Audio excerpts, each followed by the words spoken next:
시청자 여러분 안녕하십니까? VOA 뉴스투데이 시작합니다.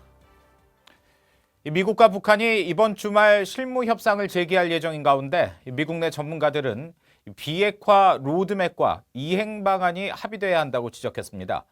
북한은 트럼프 대통령이 언급한 새로운 방법이 무엇인지 탐색전을 벌일 것이라는 관측도 나왔습니다. 첫 소식 김칸희 기자가 취재했습니다. 게리 세이모어 전 백악관 대량 살상무기 조정관은 이번 실무회담은 비핵화 과정에 대한 양측의 의견이 제시될 것으로 예상했습니다.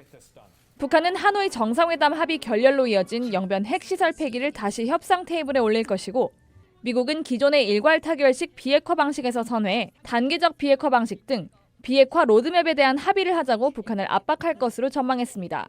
It's an approach that seeks a very big first step and a roadmap for other steps that will lead to complete denuclearization, peace regime, normalization of relations at some point in the future.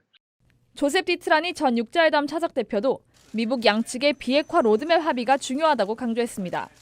실무 협상이 의견만 제시돼서는 안 된다면서 비핵화 목표를 위한 양측의 합의가 필요하다는 것입니다.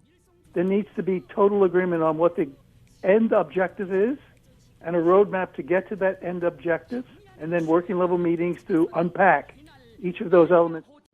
스콧 스나이더 미국 외교협회 미한정책국장은 북한은 트럼프 대통령이 최근 언급한 새로운 방안에 주목했을 것이라고 말했습니다. 빅딜식 비핵화 방안을 고수하던 미국이 어떤 다른 입장을 보일지 확인하려 들 것이라는 설명입니다. It finally suggests that they're ready to touch base and to engage with the U.S. Perhaps they feel better about President Trump's mission of a new method of approaching North Korea. 스나이더 연구원은 그러면서 미국도 북한의 입장이 얼마나 진전됐는지 보고 싶어 할 것이라면서 미국은 북한의 핵물질 생산 중단과 검증을 원하고 있다고 말했습니다. 전문가들은 실무 협상 재개를 환영하면서도 길고 어려운 과정이 될 것이라며 협상이 몇 차례 열려도 북한의 의미 있는 비핵화 조치를 끌어내기는 쉽지 않을 것으로 내다봤습니다. VOA 뉴스 김칸입니다. 이런 가운데 북한이 실무 협상에 건설적으로 임할 수 있도록 중국이 협조해야 한다고 미 국방부 고위 관리가 말했습니다. 특히 북한에 대한 엄격한 경제 제재 이행을 강조했습니다. 김영교 기자가 보도합니다. 미국 브루킹스 연구소의 토론회에 참석한 랜달 슈라이버 국방부 인도태평양 안보 담당 차관보는 미국과 북한의 실무 협상이 하노이 회담 합의 결렬 이후 8개월 만에 열리는 데 대한 중국의 역할을 질문받았습니다. 슈라이버 차관보는 북한이 실무 협상에 건설적으로 임할 수 있게 해야 한다면서 중국의 엄격한 대북 경제 제재 이행 협조를 강조했습니다. China can do a little better on the sanctions enforcement and cooperating with us in an overall effort to get North Korea to the negotiating table in a constructive way. 슈라이버 차관보는 이어 일부 국가들이 대북 경제 제재를 엄격히 이행하지 않고 있는 문제를 지적했습니다. 특히 중국 영해 내에서 북한의 불법적인 선박간 환적 문제를 언급하면서 중국의 적극적인 단속을 촉구했습니다. We'd like to work with China on this, but right now what we see is actually Chinese vessels shadowing our forces that are trying to enforce the sanctions. 슈라이버 차관보는 이어 한국으로의 전시 작전 통제권 전환은 한국이 역량을 다 갖추기 전엔 이뤄지지 않을 것이라고 말했습니다. 한국의 실질적인 전자권 행사 역량이 중요한 것이지 어떤 정치적 목적 등에 따라 전자권 전환 시점이 앞당겨질 수는 없다고 강조했습니다. We're going to be pretty insistent that South Korea acquires those capabilities before we agree to the transfer and not be tied to any political calendar. 랜달 슈라이버 차관보는 이어 미한 동맹의 중요성을 강조했습니다. 미한 동맹은 오랫동안 지속되어 온 강력한 것이라면서 미국과 한국의 전자권 전환 논의 자체가 동맹 간의 신뢰를 증명하는 것이라고 말했습니다. VOA 뉴스 김현경입니다. 미국과 한국, 일본 3국의 합참 의장들이 이를 미 국방부에서 만나 안보 협력 문제 등을 논의했습니다. 미 국방부는 마크 밀리 신임 미 합참의장이 이날 자신의 취임식 참석차 워싱턴을 방문한 박한기 한국 합참의장과 야마자키 고지 일본 통합망료장과 회동했다고 밝혔습니다. 3국 합참의장은 이 자리에서 미한일 3자 안보협력 방안에 대해 논의했다고 국방부는 설명했지만 구체적인 내용은 공개하지 않았습니다. 한국 정부가 지난 8월 한일 군사정보보호협정 지소미아 종료를 결정한 이후 미한일 3국의 군 수뇌부가 자리를 함께한 것은 이번이 처음으로 이번 회동은 미국 측의 주선으로 이루어진 것으로 알려졌습니다. 리처드 아미티지 전 미 국무부 부장관은 북한이 비핵화할 것으로 믿는 사람은 미국과 한국의 대통령뿐이라며 회의적 전망을 밝혔습니다. 또 한일 갈등의 해결은 한국에 달렸다면서도 트럼프 행정부가 과거 정부보다 소극적인 태도를 보이고 있다고 지적했습니다. 김동현 기자의 보도입니다. 리처드 아미티지 전 국무부 부장관은 전략국제문제연구소 CSIS가 주최한 토론회에 참석해 북한의 비핵화 가능성에 대해 회의적이라고 밝혔습니다. 북한은 절대로 핵을 포기하지 않을 것이라면서 북한이 비핵화할 것으로 믿는 사람은 도널드 트럼프 대통령과 한국의 문재인 대통령뿐이라고 주장했습니다. There are only two people in the whole world who think that North Korea is going to denuclearize. One is Moon Jae-in and the other is President Trump. 아미티지 부장관은 이어 최악인 한일 갈등 문제와 관련해 과거와는 달리 방임적 태도를 취하는 미국의 문제가 있다고 지적했습니다.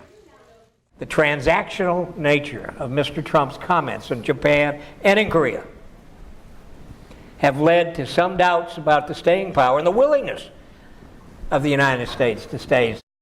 특히 지난 7월 한국과 일본의 방공식별 구역을 비행한 중국과 러시아 공군의 합동훈련은 유례가 없는 일이라며 중국과 러시아가 군사 협력 강화를 도모하는 시점에서 미국의 동맹 분열은 심각한 위협이라고 지적했습니다. 아미티지 전 부장관은 한국 정부의 한일 군사정보보호협정 종료 결정도 비판했습니다. 아미티지 부장관은 한일 갈등과 관련한 VOA 기자 질문에 문제 해결은 전적으로 한국의 어깨에 달려있다면서 한국 정부의 결정은 일본뿐 아니라 동맹인 미국 또 한국 스스로에게도 옳지 못한 일이라고 비판했습니다. To use the Jisomia because you're unhappy with history policies of Japan is not fair to us as an ally. It's not fair to the Republic of Korea, and it's not fair to Japan. 또 한일 갈등의 요인 중에 하나인 과거사 문제와 관련해 자신은 과거 일본을 직접 찾아가 수많은 의원들의 한국의 입장을 설명하며 위안부 문제 해결을 위해 노력했다고 말했습니다. 그러면서 자신은 1965년 한일 청구권 협정 체결에 이어 2015년 한일 위안부 합의로 배상 문제는 종결된 것으로 본다고 주장했습니다. VOA 뉴스 김동현입니다. 미 국가안보국 산하 사이버 보안부가 공식 출범하고 앞으로 적대국들의 사이버 위협을 제거하는 데 모든 역량을 강화할 것이라고 밝혔습니다. 사이버 보안부는 이를 웹사이트를 통해 공식 출범 사실을 알리며 이같이 밝혔습니다. 미국 국무부가 한국 전투기의 국군의 날 사열 뒤 독도 상공 비행에 대해 부정적인 입장을 나타냈습니다. 국무부 대변인실 관계자는 이를 VOA에 보낸 이메일을 통해 한국과 일본 간 최근 의견 충돌을 고려할 때 리앙쿠르암에서의 군사훈련 시기와 메시지, 늘어난 규모는 진행 중인 문제를 해결하는 데 생산적이지 않다고 밝혔습니다. 국무부 관계자는 미국은 리앙쿠르암의 영유권과 관련해 어떤 입장을 취하지 않는다면서 한국과 일본이 평화적으로 해결할 문제이며 우리는 한국과 일본이 이 분쟁을 해결하기 위한 열성적이고 진지한 대화를 갖기를 독려한다고 말했습니다. 미 정부는 독도나 다케시마라는 지명이 아닌 리앙쿠르암이라는 중립적 명칭을 사용하고 있으며 앞서 지난 8월 하순에 실시된 한국의 독도 방어 훈련에 대해서도 비생산적이라고 비판한 바 있습니다. 북한 인권 문제를 공론화하고 북한 주민들의 해방을 위한 기독교인들의 모임 트루스 포럼이 림멤버 NK 행사를 열고 북한 인권 개선 공로가 큰 수전 솔티 자유북한연합 대표와 김성민 자유북한 방송 대표에게 인권상을 수여했습니다. 수전 솔티 자유북한연합 대표는 강연을 통해 북한은 세계 인권선언에 명기된 인간의 권리 중 단 하나도 누리지 못하고 북한 김씨 일가의 노예로 살아가는 최악의 국가라고 지적했습니다. 또 북한 정권은 주민들을 외부 정보로부터 격리시키면서 수백여 명의 주민들과 어린이들을 참혹한 정치범 수용소에서 고통받게 하고 있다고 비판했습니다. 이어 북한 주민들의 고통과 불행의 근본은 김씨 일가 때문이며 주민들은 이런 진실을 알아야 한다면서 자유를 찾아 탈북한 탈북민 시민들과 함께 외부 정보를 북한에 전달해야 한다고 강조하고 탈북민의 목소리를 억압하는 한국 정부는 큰 실수를 하고 있다고 지적했습니다. 이상으로 VOA 뉴스투데이 마칩니다. 함께해 주신 여러분 고맙습니다.